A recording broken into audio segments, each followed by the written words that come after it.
Assalamualaikum warahmatullahi wabarakatuh.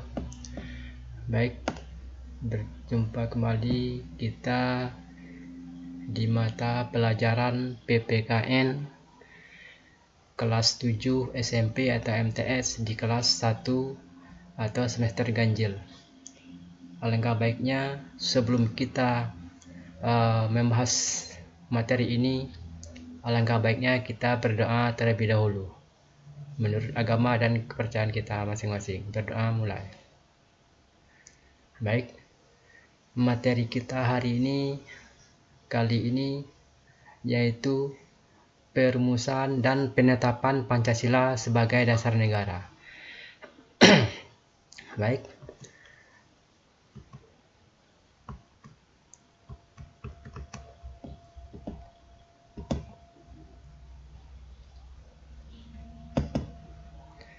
sebelum kita mempelajari materi ini, sebaiknya kita harus tahu dulu apa tujuan pembelajaran kita. Pertama, siswa dapat menjelaskan sejarah perumusan Pancasila sebagai dasar negara Indonesia. Yang kedua, siswa dapat menjelaskan peran para pendiri negara dalam merumuskan Pancasila. Ketiga, siswa dapat menjelaskan semangat dan komitmen para pendiri negara dalam perumusan Pancasila. Keempat, siswa dapat menunjukkan sikap meneladani semangat dan komitmen para pendiri negara.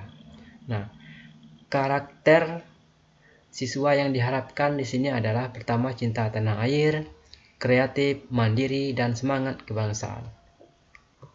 Selanjutnya, nah, langsung aja kita ke materinya. Perumusan Pancasila sebagai dasar negara. 1. Pembentukan BPUPKI. Bangsa Indonesia mengalami sejarah yang panjang dalam melawan penjajah.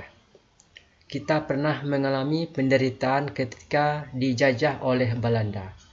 Sejarah juga mencatat kekalahan Belanda oleh Jepang dalam Perang Asia Timur Raya menyebabkan bangsa Indonesia dijajah oleh Jepang. Ibarat pepatah, lepas dari mulut harimau, masuk ke mulut buaya. Next.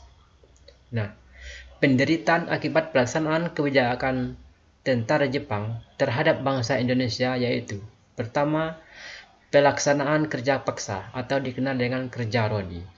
Contohnya melakukan pekerjaan pembangunan dan pekerjaan berat lainnya. Contohnya membangun gedung, membuat rel, dan membuat jembatan. Nah, sudah banyak bukti sejarah sebagai bukti bahwa negara kita pernah dijajah oleh Jepang atau Belanda. Seperti banyak bangunan-bangunan yang tua, ya, jembatan, rel, dan sebagainya. Menjadi saksi bisu kita pernah dijajah oleh Belanda atau Jepang. Yang kedua, pengambilan paksa. Pengambilan paksa yaitu di sini adalah mengambil hasil pertanian para petani rakyat Indonesia, yaitu mengambil beras atau padi, jagung, dan hasil pertanian lainnya, diambil secara paksa tanpa diganti rugi oleh pihak Jepang. Yang C, ada perbudakan paksa. Contohnya memaksa perempuan-perempuan bekerja secara paksa dan diperlakukan tidak manusiawi. Next. Jepang mulai menguasai Indonesia setelah Belanda menyerah di Kalijati, Subang, Jawa Barat, yaitu pada tanggal 8 Maret 1942.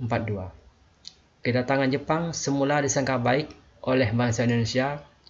Banyak semboyan Jepang dikumandangkan oleh Jepang untuk menarik simpati bangsa Indonesia, yaitu Jepang Pelindung Asia, Jepang Pemimpin Asia, Jepang Cahaya Asia. Ternyata tidak jauh berbeda dengan Belanda. Ibarat pepatah Minang, keluar 3 masuk baru. Nah, kemenangan Jepang di Asia tidak bertahan lama karena pihak sekutu melakukan serangan balasan, yaitu pihak sekutu yaitu Inggris, Amerika, Belanda. Nah, akhirnya satu persatu wilayah jajahan Jepang kembali ke tangan sekutu.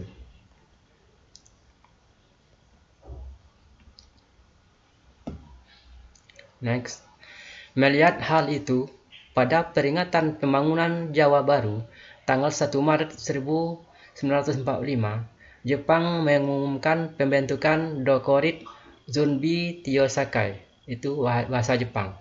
Nah, kalau dalam bahasa Indonesia atau Badan Penyelidik Usaha-usaha Persiapan Kemerdekaan Indonesia atau disingkat dengan BPUPKI.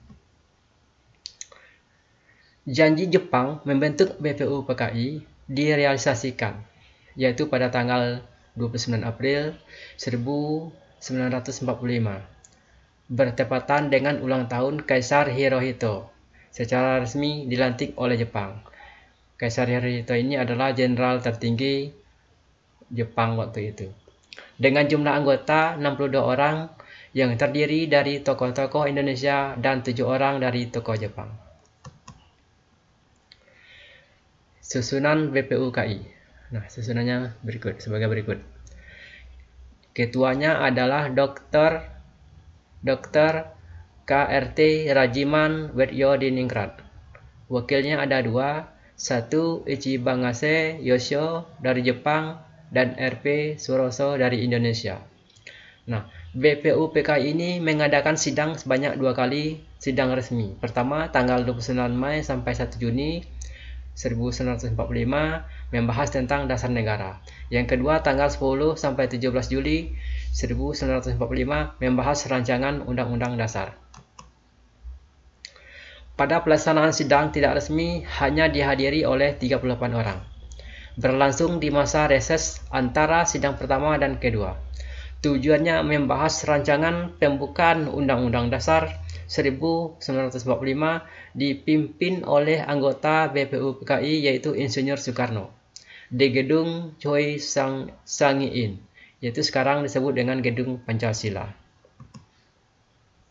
2. Rumusan dasar negara. Nah, untuk mendirikan negara itu ada rumusannya dulu. Ya, di sini dasar negara merupakan fondasi berdirinya sebuah negara. Oleh karena itu harus disusun sekuat mungkin sebelum suatu negara berdiri.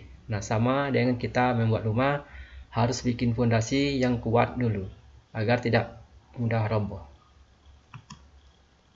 Nah, ketuanya yaitu Ketua BPUPKI yaitu Dr. KRT Rajiman Wedyo-Diningrat. Awal sidang pertama menyatakan bahwa untuk mendirikan Indonesia merdeka diperlukan suatu dasar negara. Beberapa tokoh pendiri negara mengusulkan rumusan negara.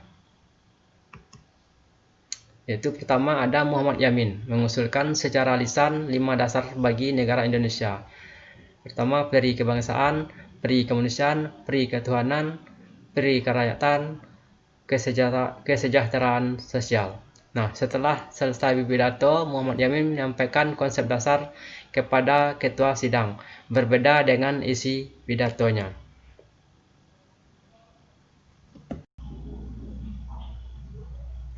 Nah, asas dan dasar Indonesia merdeka menurut Muhammad Yamin yaitu pada tanggal 29 Mei 1945.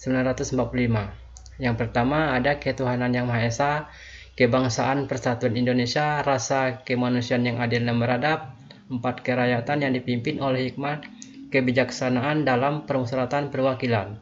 Yang kelima, keadilan sosial bagi seluruh rakyat Indonesia.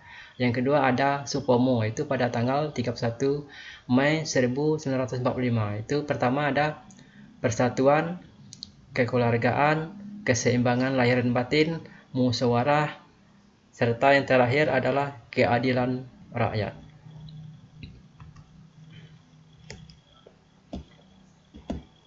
Next.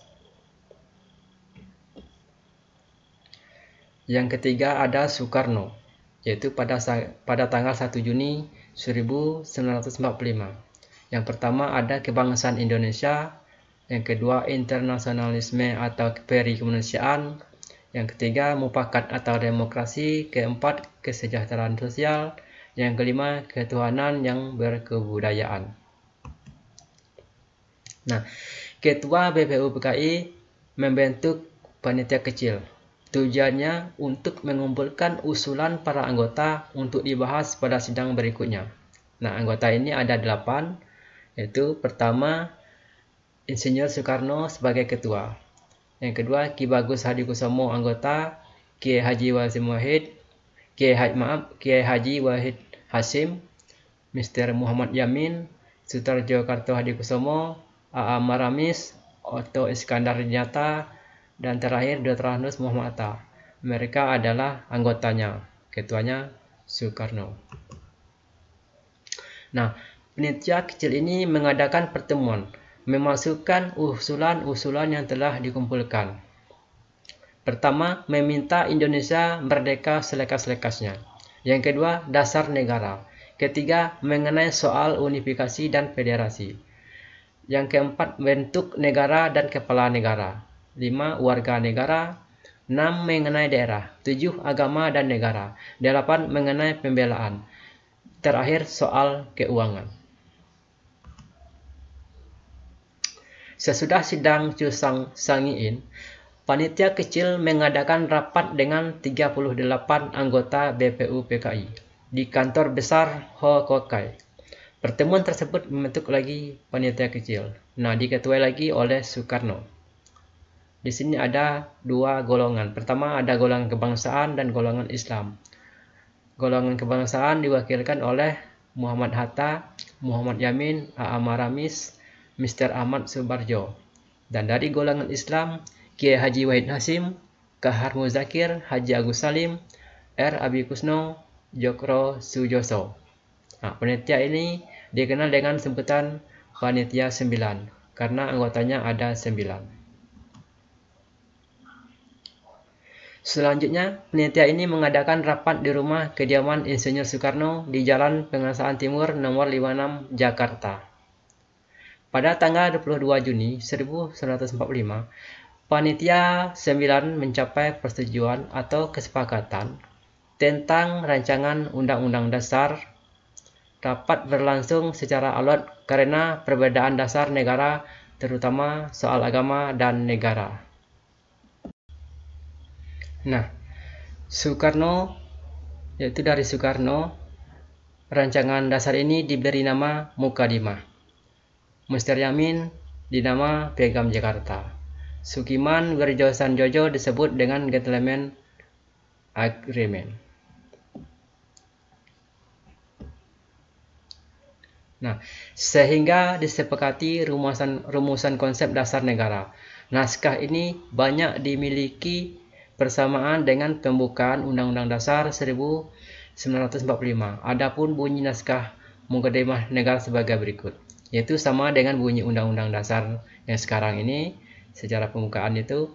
Nah, yang bedanya adalah yang di tulisan yang oranye atau kuning ini, yaitu ketuhanan dengan kewajiban menjalankan syariat Islam bagi pemilik-pemiliknya. Hanya itu yang bedanya. Nah, naskah Mukadimah ini ditandatangani oleh semua anggota Panitia 9, dikenal dengan Piagam Jakarta atau Jakarta Charter. Selanjutnya, naskah ini dibawa ke sidang kedua BPU-PKI, yaitu tanggal 10 sampai 17 Juli 1945 dan tanggal yaitu 4 hari setelah itu tanggal 14 Juli 1945 Mukadimah ini disepakati, yaitu 4 hari setelahnya itu. Dalam alinea keempat terdapat rumusan dasar negara, yaitu ketuhanan dengan kewajiban menjalankan syariat Islam bagi pemilik-pemiliknya. Yang kedua, kemanusiaan yang adil dan beradab. Ketiga, persatuan Indonesia. Keempat, kerakyatan yang dipimpin oleh hikmah kebijaksanaan dalam persulatan perwakilan.